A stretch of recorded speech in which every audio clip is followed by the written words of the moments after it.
ਆਪਣੇ ਦਿਲ ਨੂੰ ਪੱਕਾ ਕਰ। ਸਾਡੇ ਇੰਡੀਆ ਇੱਕ ਮੌਲਵੀ ਸੀਗਾ, ਉਹਦੇ ਨਾਲ ਵੀ ਮੈਂ ਗੱਲ ਕੀਤੀ ਸੀ, ਉਹਨੇ ਵੀ 8 ਸਾਲ ਲੰਘਾਤੇ ਆਪਣੇ ਦਿਲ ਨੂੰ ਪੱਕਾ ਕਰ। ਮੈਂ ਬਥੇਰਾ ਕਿਹਾ, ਮੈਂ ਕਿਹਾ ਜੀ ਦਿਲ ਤਾਂ ਮੇਰਾ ਮੰਨਦਾ ਹੈ, ਪੱਕਾ ਹੈ, ਪਰ ਉਹ ਕਹਿੰਦੇ ਨਹੀਂ ਆਪਣੇ ਦਿਲ ਨੂੰ ਪੱਕਾ ਕਰ। ਇੱਧਰ ਆਇਆ ਤਾਂ ਇੱਧਰ ਪੂਰੀ ਸਿੱਖਾਂ ਦੀ ਫੈਮਿਲੀ ਸੀ, ਚਾਚੇ ਤਾਏ ਮਾਮੇ ਫੁੱਫੀ ਕੇ ਲੜਕੇ ਭਾਈ ਸੀਗੇ, ਸਾਰੇ ਖਾਲਾ ਕੇ ਲੜਕੇ ਇੱਕ ਕੰਪਨੀ 'ਚ ਕੰਮ ਕਰਦੇ ਸੀ। ਸ਼ਾਰਜਾ ਮੇਰੀ ਕੰਪਨੀ ਸੀ। ਅਲ ਫਰਦੋਸ ਦੇ ਨਾਲ ਜਿਹੜਾ ਮਦਰਸਾ ਸੀਗਾ, ਉਹਦੇ ਨਾਲ ਅਲ ਫਜ਼ਲ ਗੋਸ਼ ਮੀਟ ਪ੍ਰੋਡਕਟ ਕੰਪਨੀ ਦਾ ਨਾਮ ਸੀਗਾ, ਤੇ ਉੱਥੇ ਹੀ ਮੈਂ ਰਹਿੰਦਾ ਸੀ। ਮੈਂ ਫੋਰਕ ਲਿਫਟ ਚਲਾਉਂਦਾ ਸੀ ਉੱਥੇ ਕੰਪਨੀ ਦੇ ਵਿੱਚ। ਉਹ ਮੈਨੂੰ ਉਸ ਮੌਲਾਨਾ ਦੇ ਸਾਹਿਬ ਦੇ ਪਾਸ ਲੈ ਗਿਆ ਤੇ ਮੈਨੂੰ ਕਹਿੰਦੇ ਭਾਈ ਆਪਣੇ ਦਿਲ ਨੂੰ ਪੱਕਾ ਕਰ ਲਾ ਵੀ ਅਸੀਂ ਤੈਨੂੰ ਕਲਮਾ ਪੜ੍ਹਾ ਦਿਆਂਗੇ।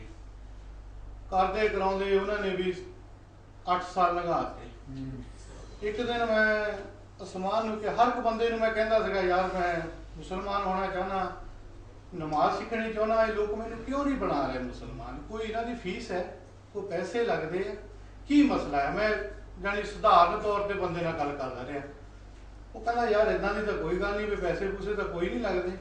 ਇੱਕ ਦਿਨ ਮੈਂ ਉਸਮਾਨ ਨੂੰ ਕਿਹਾ, ਮੈਂ ਕਿਹਾ ਉਸਮਾਨ ਭਾਈ ਜਿੱਦਣ ਮੌਲਵੀ ਖੁਤਬਾ ਦਿੰਦਾ ਨਾ ਮਸਜਿਦ ਦੇ ਵਿੱਚ, ਅੱਜ ਜਾ ਕੇ ਮੈਂ ਉਹਦਾ ਮੈਕ ਖੋਲੂੰਗਾ ਜਾ ਕੇ, ਤੇ ਮੈਂ ਕਿਹਾ ਮੈਂ ਉਹਨਾਂ ਨੂੰ ਪੁੱਛੂੰਗਾ ਜਾ ਕੇ ਵੀ ਤੁਸੀਂ ਮੈਨੂੰ ਮੁਸਲਮਾਨ ਕਿਉਂ ਨਹੀਂ ਬਣਾਉਣਾ ਚਾਹੁੰਦੇ? ਮੇਰਾ ਦਿਲ ਕਰਦਾ ਆ। ਇਹ ਲੋਕ 8 ਸਾਲ ਉਸ ਮੌਲਵੀ ਨੇ ਨਿਗਾਹਤੇ, 8 ਸਾਲ ਇਹਨੇ ਨਿਗਾਹਤੇ। ਮੈਂ ਕਿਹਾ ਮੇਰੇ ਰੂਮ ਦੇ ਵਿੱਚ ਕੁਰਾਨ ਆਪਸ ਬੰਦਾ ਰਹਿੰਦਾ ਆ, ਮੈਂ ਉਹ ਤੋਂ ਕੁਰਾਨ ਪੂਰਾ ਆਪਸ ਕਰ ਲੈਣਾ ਸੀ 8 ਸਾਲਾਂ ਦੇ ਵਿੱਚ। ਇੱਕ ਮੈਂ ਹਰੂਫ ਵੀ ਸਿੱਖਦਾ ਤਾਂ 8 ਸਾਲਾਂ 'ਚ ਤਾਂ ਮੈਂ ਕਰ ਲੈਣਾ ਸੀ ਆਪਸ ਪੂਰਾ। ਫਿਰ ਮੈਂ ਲੋਕਾਂ ਦੀਆਂ ਮਿੰਨਤਾਂ ਕਰੂੰਗਾ, ਯਾਰ ਮੈਨੂੰ ਤੁਸੀਂ ਇਹ ਸਿਖਾ ਦਿਓ, ਇਹ ਸਿਖਾ ਦਿਓ। ਤੇ ਉਹ ਕਹਿੰਦਾ, ਮੈਂ ਕਿਹਾ ਮੈਂ ਉੱਥੇ ਜਾ ਕੇ ਬਿਆਨ ਕਰਾਂਗਾ, ਫਿਰ ਮੈਂ ਪੁੱਛਾਂਗਾ ਵੀ ਕੀ ਗੱਲ ਆ ਬਈ, ਕੋਈ ਫੀਸ ਆ ਤਾਂ ਮੈਨੂੰ ਦੱਸੋ, ਸਾਡੀ ਮੈਂ ਦੇਣਾ ਬਈ, ਕੋਈ ਜੋ ਹਿਸਾਬ ਕਿਤਾਬ ਆ ਤਾਂ ਕੋਈ ਮਸਲਾ ਨਹੀਂ ਹੈ। ਉਹ ਕਹਿੰਦਾ ਨਹੀਂ ਇਸ ਤਰ੍ਹਾਂ ਨਹੀਂ ਕਰਨੀ, ਅੱਜ ਚੱਲਾਂਗੇ ਮੌਲਵੀ ਦੇ ਕੋਲ। ਚਲੋ ਠੀਕ ਆ। ਫਿਰ ਮੈਨੂੰ ਲੈ ਗਿਆ ਤਿਆਰ ਤੁਰ ਕਰਕੇ। ਬਾਲ ਮੈਂ ਪਹਿਲਾਂ ਹੀ ਕਟਾ ਛੱਡੇ ਸੀਗੇ, ਬਾਲ ਮੇਰੇ ਖੜਾ ਹੁੰਦਾ ਜਿਹੜਾ ਗਿੱਟਿਆਂ ਨੂੰ ਲੱਗਦੇ ਸੀ। ਤੇ ਪਹਿਲਾਂ ਇੰਡੀਆ ਦੇ ਵਿੱਚ ਬੜੀ ਕੋਸ਼ਿਸ਼ ਕੀਤੀ ਕਟਾਉਣ ਦੀ, ਡਾਕਟਰ ਦੇ ਪੇਪਰ ਵੀ ਲਿਖਾਏ। ਮੇਰਾ ਬਾਪ ਕਹਿੰਦਾ ਸੀ ਡਾਕਟਰ ਨੂੰ, ਕਹਿੰਦਾ ਬਾਲ ਨਹੀਂ ਕੱਟਣੇ, ਇੱਥੋਂ ਇਹਦੀ ਗਰਦਨ ਕੱਟ ਦੇ, ਬਾਲ ਨਹੀਂ ਕੱਟਣਾ ਇੱਕ ਵੀ। ਸਿੱਖਾਂ ਦਾ ਅਸੂਲ ਆ, ਜਦ ਤੋਂ ਬੱਚਾ ਜਨਮਦਾ ਤੇ ਅਖੀਰ ਤੱਕ ਬਾਲ ਨਹੀਂ ਕੱਟਦੇ, ਇੱਥੋਂ ਲੱਗ ਕੇ ਬੇਸ਼ੱਕ ਗਿੱਟਿਆਂ ਤੇ ਕਿਉਂ ਨਾ ਲੱਗ ਜਾਣ ਬਗਲਾਂ ਦੇ ਬਾਲ। ਤੇ ਉਹਨਾਂ ਨੇ, ਮੈਂ ਬਿਮਾਰ ਹੋ ਗਿਆ, ਇੱਥੇ ਆ ਕੇ ਸਿਰ 'ਚ ਦਰਦ ਹੋਣਾ ਸ਼ੁਰੂ ਹੋ ਗਿਆ, ਨੀਂਦ ਨਹੀਂ ਸੀ ਆਉਂਦੀ ਰਾਤ ਨੂੰ। ਡਾਕਟਰ ਤੋਂ ਪੇਪਰ ਲਿਖਾਇਆ, ਆਪਣੇ ਬਾਪ ਨੂੰ ਦਿੱਤਾ, ਤੇ ਜਦ ਉਹਨੇ ਮੇਰੀ ਸ਼ਕਲ ਦੇਖੀ ਤਾਂ ਮੈਂ ਬਾਲ ਬੂਲ ਕਟਾਇਆ ਸਾਰਾ ਕੁਛ, ਦਾੜੀ ਦੂੜੀ, ਕਿਉਂਕਿ ਮੈਂ ਇਸਲਾਮ ਦੇ ਕਬੂਲ ਕਰਨਾ ਸੀਗਾ, ਇੱਧਰ ਆਉਣਾ ਸੀਗਾ। ਤੇ ਉਹ ਕਹਿੰਦੇ ਸੀਗੇ ਤੈਨੂੰ ਬਾਲ ਕਟਾਣੇ ਪੈਣੇ। ਮੈਂ ਕਿਹਾ ਕੋਈ ਗੱਲ ਨਹੀਂ, ਬਾਲਾਂ ਦੀ ਕਿਹੜੀ ਗੱਲ ਹੈ, ਹੁਣੇ ਕਟਾਣੇ। ਤੇ ਬਾਪ ਨੇ 4-5 ਦਿਨ ਮੇਰੇ ਨਾਲ ਕੋਈ ਗੱਲ ਨਹੀਂ ਕੀਤੀ, ਭਰਾਵਾਂ ਨੇ ਕੋਈ ਗੱਲ ਨਹੀਂ ਕੀਤੀ, ਬੜੇ ਗੁੱਸੇ ਦੇ ਨਾਲ ਮੈਨੂੰ ਦੇਖਦੇ ਰਹੇ ਹੋ। ਤੇ ਚਲੋ ਬਾਲ ਕਟਾ ਤੇ 2-4 ਦਿਨ ਬੀਤੇ ਤਾਂ ਉਦੋਂ ਉਸਮਾਨ ਨੂੰ ਮੈਂ ਨਾਲ ਲਿਆ। ਜੁਮੇ ਵਾਲਾ ਦਿਨ ਸੀਗਾ, ਅਸੀਂ ਮੌਲਵੀ ਦੇ ਕੋਲ ਚਲੇ ਗਏ। ਮੌਲਵੀ ਸਾਹਿਬ ਮਸਜਿਦ ਤੋਂ ਬਾਹਰ ਆਏ ਤਾਂ ਮੈਨੂੰ ਪੈਂਦੀ ਸੱਟੇ ਕਹਿੰਦੇ ਵੀ ਦਿਲ ਪੱਕਾ ਹੈ, ਦਿਲ ਨੂੰ ਪੱਕਾ ਕੀਤਾ। ਜਦ ਉਹਨੇ ਦਿਲ ਦਾ ਨਾਂ ਲਿਆ ਪੱਕੇ ਤਾਂ ਮੈਨੂੰ ਗੁੱਸਾ ਆ ਗਿਆ। ਮੈਨੂੰ ਇੰਨਾ ਗੁੱਸਾ ਆ ਗਿਆ, ਮੈਂ ਕਿਹਾ ਮੌਲਵੀ ਸਾਹਿਬ ਇਹ ਦਿਲ ਨੂੰ ਕੀ ਕਰ ਦੂੰਗਾ ਮੈਂ? ਕੰਕਰੀਟ ਕਰ ਦੂੰ, ਇੰਟਰਲੌਕ ਲਾ ਦੂੰ, ਇਹਨੂੰ ਤਬੂਕ ਲਾ ਦੂੰ, ਕੀ ਕਰੂੰਗਾ? ਇੱਕ ਕੰਮ ਤੁਸੀਂ ਕਰਨਾ ਚਾਹੁੰਦੇ ਆ, ਮੈਂ ਤੁਹਾਨੂੰ ਕਹਿੰਦਾ ਵੀ ਤੁਸੀਂ ਸਬੂਤ ਦਿਓ, ਦਿਲ ਪੱਕਾ ਕਰੋ। ਕੀ ਤੁਸੀਂ ਸਬੂਤ ਦੇ ਦੋਗੇ ਮੈਨੂੰ? ਇਹ ਕਹੋਗੇ ਭਾਈ ਮੇਰਾ ਦਿਲ ਮੰਨਦਾ ਹੈ, ਮੈਂ ਕੰਮ ਕਰਨ ਨੂੰ ਤਿਆਰ ਹਾਂ। ਤੇ ਇੰਨੀ 'ਚ ਮੈਂ ਉਹਨਾਂ ਦੇ ਨਾਲ ਗਰਮ